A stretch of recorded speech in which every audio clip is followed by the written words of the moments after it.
Okay, so it is yet another Saturday. This is, I think, week 2, something like that. Anyways, I just got back from the tool library. This time we're going to try something called a Dremel, which is a new word for me. But yeah, it's a rotary die grinder. So hopefully this will help me clear out the tuning pegs that you see behind me, or the holes that the pegs go in, enough for the pegs to go in. And I got a bunch of bits. We're gonna try this one first. The guy who was checking me out, like, the tool library really is like a normal library. It's it's pretty much the coolest thing. Anyways, he asked me if I found what I needed. I said that I thought there was a non-zero chance that this was going to work. It's pretty much what we go for, or what I go for, because I know nothing. But that doesn't stop me from finding and using power tools. Alright, I think that's on there. Obviously this is not plugged in as I was handling it, so let's see what this does.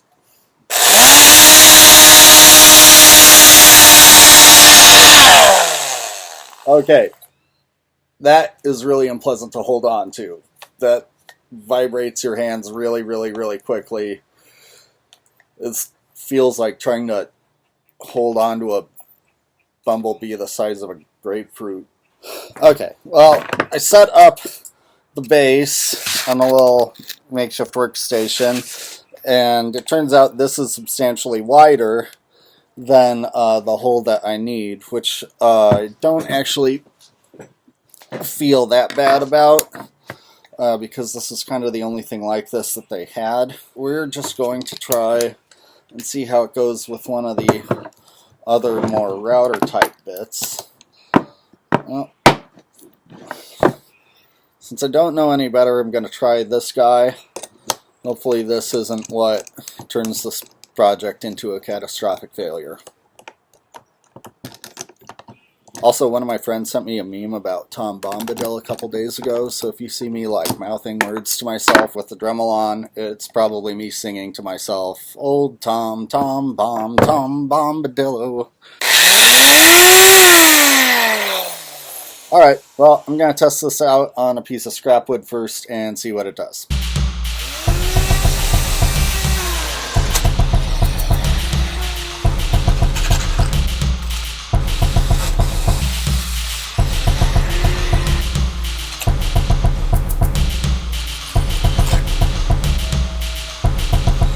Okay,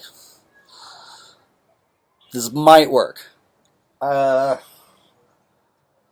I give it 50% chance.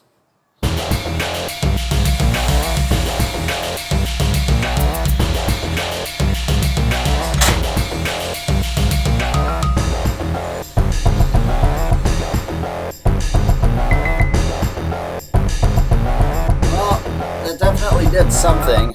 Felt like it caught on part of the wood grain. It didn't destroy the instrument. I think it did clear out a little bit of space.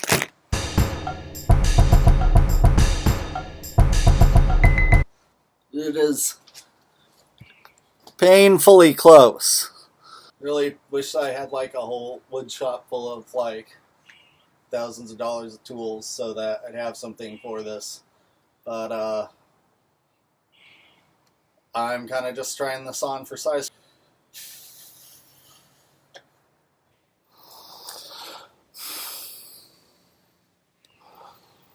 Alright, we're going to give the small one a shot.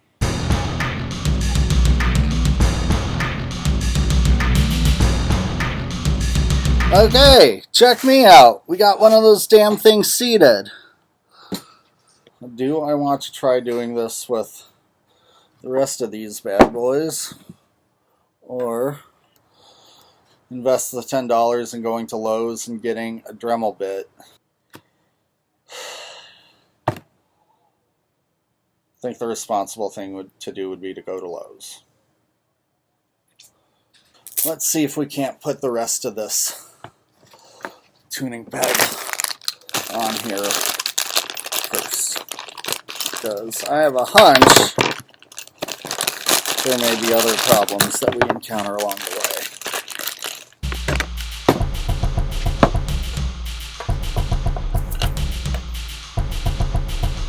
Hey, fits great. This is a little bit oversized. Old Tom Bombadillo, bright blue his jacket is, and his boots are yellow. Okay, we are pre-drilling the holes for the screws that hold in the tuning pegs. I think that's what we're doing.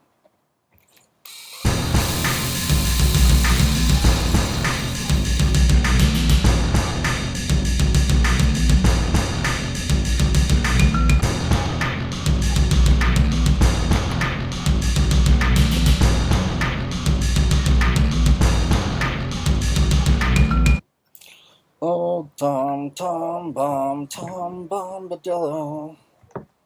Old Tom Bombadil, water lilies springing, comes hopping home again. Can you hear him singing?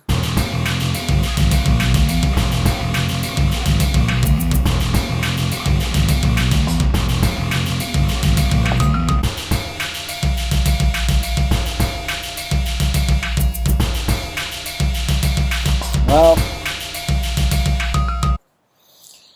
either I'm not drilling the holes big enough, or my screwdriving technique sucks, or these screws are horrible. But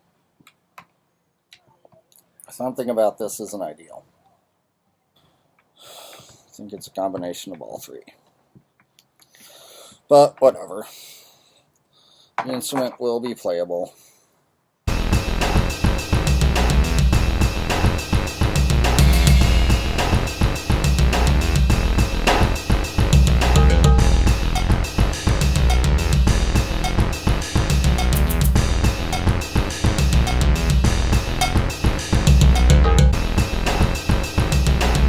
Well, I decided not to, to try to do this in a somewhat smart way, so I bit the bullet and bought a better bit.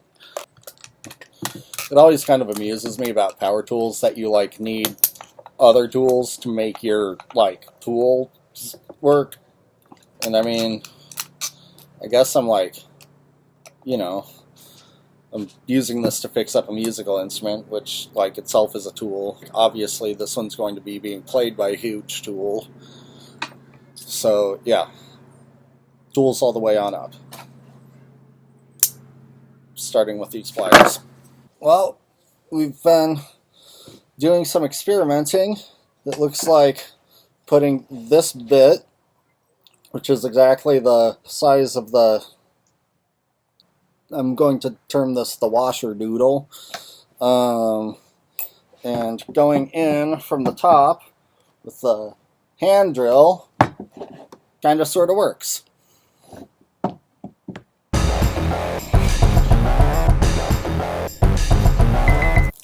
Alright, so we got one of the other washer doodles seated, and the mid two I wound up clearing out just a little too much material out of the cavities, so I dabbed a little bit of Gorilla Glue around them and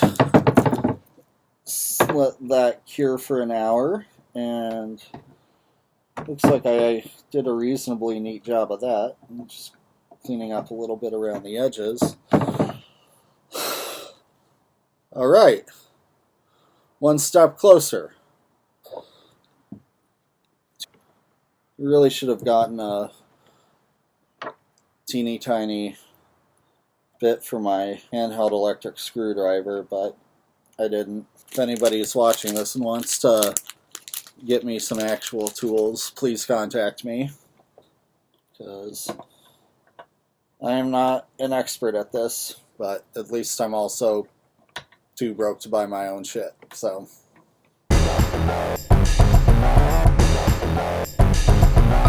That one actually went in really nicely, and I feel like me saying that will definitely have jinxed this last one. Yep, it is. Just, these are so big on this thing that this one's just not quite fitting.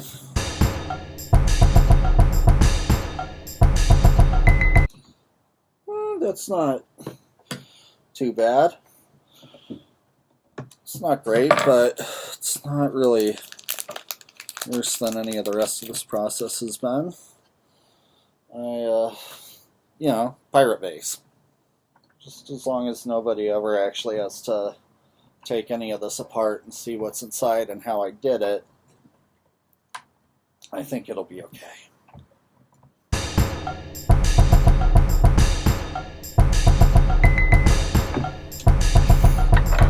Okay, well, the tuners are definitely on the instrument. What a beautiful sight that is. Look at that. Yeah, this is not what BC Rich had in mind at all for this instrument.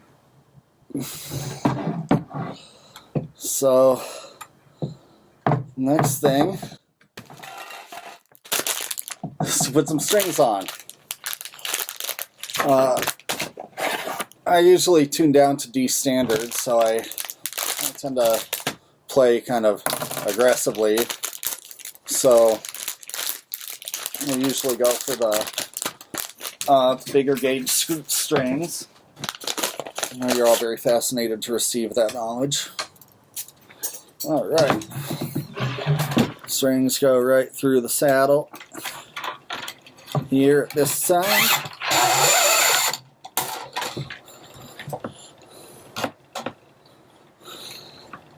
Oh, I swear to God,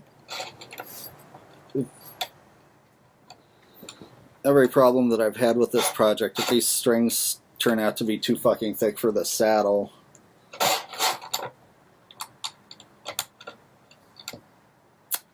Strings too thick for the saddle. I think that I have a bass case inside the house that has some other pairs of strings in it. Okay, there were not any new strings, so I pulled the existing strings off of one of my basses. As you can see, it is now getting late. I'm not going to go to the guitar. I'm trying to avoid going to the stores, you know, anyways, because it's quarantine. But I am too amped up to hear this thing make some sounds, to wait for tomorrow. Man, I am really backlit, aren't I? This is... The quality of this YouTube video is going to be slightly better than the quality of this bass. No, probably slightly worse. Alright, so there is a considerable amount of buzz, and the neck does look like the relief is a little bit messed up and needs a truss rod adjustment. This thing's also definitely going to have to be intonated because the bridge is all wacky. You might be wondering if I'm jealous of the professional guitar techs in the shop who have those electric string winder guns.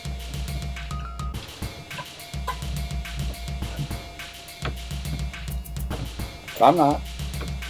I'm fine. Totally fine. Just winding this up. Winding, winding, winding. Wow. This bass is strung. This bass has strings on it. Okay, let's take this inside. Alright. Last step. Probably. This part's really special to me. This is probably the part I've been anticipating the most. This is what is going to make this project. It is time to put on the tone and volume knobs, which are little shark heads.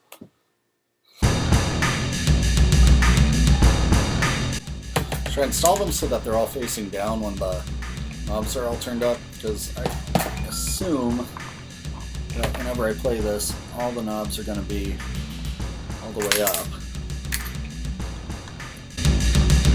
What I've noticed is that this bridge pickup is really, really close to the bridge. Look at that. And these neck pickups are not very close to the neck.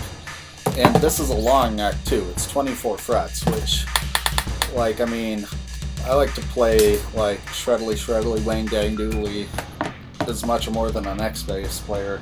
But like, how often are you going to be using any of these frets? Even if you play them like a few times in every song, that's like a couple times every like 5 minutes, if that's part of your sound, versus like having your pickups up in the center, where, in my personal opinion, that's usually where I like the tone. But I also weird or unconventional preferences. Anyways, look at it. Behold, do not look away. Oh, smokes. I've been visualizing this in my mind for quite some time. So let's tune it up. And after all of this, I'm like 50-50 on there being any sound. I mean, the pickups themselves are brand new and were never a problem. Yep, definitely gonna have to do something about that truss rod, but not tonight.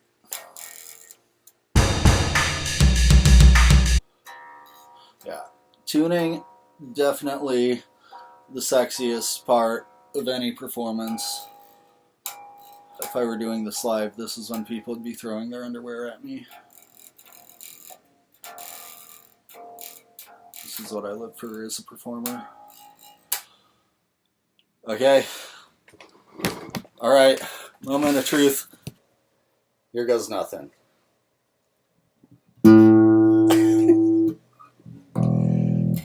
It makes sound! I did it! And those pickups sound pretty good where they are. Okay, here's just the... Yeah, here's just the bridge one. Alright, so not bad. Especially considering that it's coming through a guitar amp.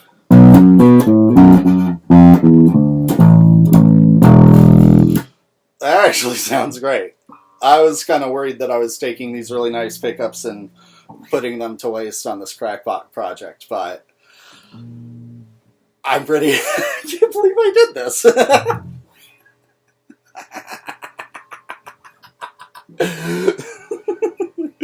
Okay.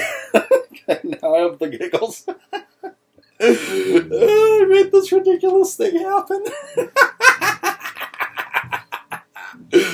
Oh, I've seriously been hauling this thing around for like 9 years, waiting for the moment that I could make it playable again, and it just happened. Listen. Ah! I played it!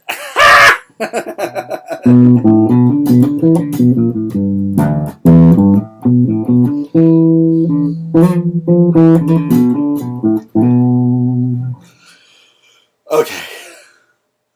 Alright. Well, it's getting late, so I'm gonna shut up. Ta-da! Alright.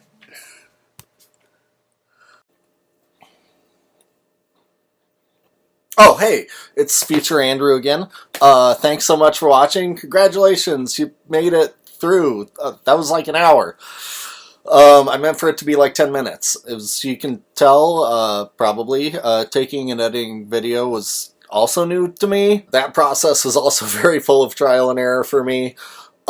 Shout out to Warren APs, my bandmate and evangelist, the accused in the Lullaby League, whose untimely death was especially tragic for all of you who watch this, because this video would have been a lot funnier and more informative if he'd been in it. I definitely never would have thought to try to do something like this if it hadn't been for him. I could not be happier with the bass. So the relief actually did just adjust to having the strings on it after a couple days. It didn't need to adjust the truss rod. And intonating it was really easy.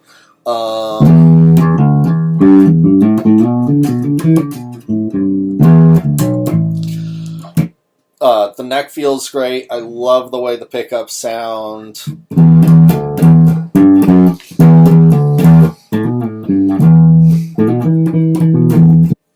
Yeah, very stoked on it. Just delightful. My housemates run an organization for unsheltered and otherwise struggling people in our community. I've worked with them this summer to get some instruments donated and into the hands of people getting themselves housed who can't afford them but could certainly use them. And since I got the pirate bass working, I've been asking around for donations of old broken guitars and guitar guts for me to fix up to pass along to other musicians in need. My friend Buster donated this guitar, which is badass as hell. You can already tell where at least one of the problem areas is. So hopefully this will be my next project. I don't have everything I need for it. I'm not exactly swimming in money over here. The money I spent on the pirate bass was gifted to me for graduating college. Getting this thing fixed up won't actually cost that much, but it will cost enough that I'll either need to raise some funds for it or go get another college degree. If you have like $5 that you can chip in, my Venmo is also in the description. If you have any guitars or parts that you'd like to contribute, please feel free to message me, especially if you're in the Western Washington area. But even if you're not, maybe we can work something out. Also, if you're in the Pacific Northwest and know someone who could put a guitar to good use but can't afford one, hit me up and maybe I'll see if I can't pair them up with one. All right, everybody, remember, turn up, tune down, give up.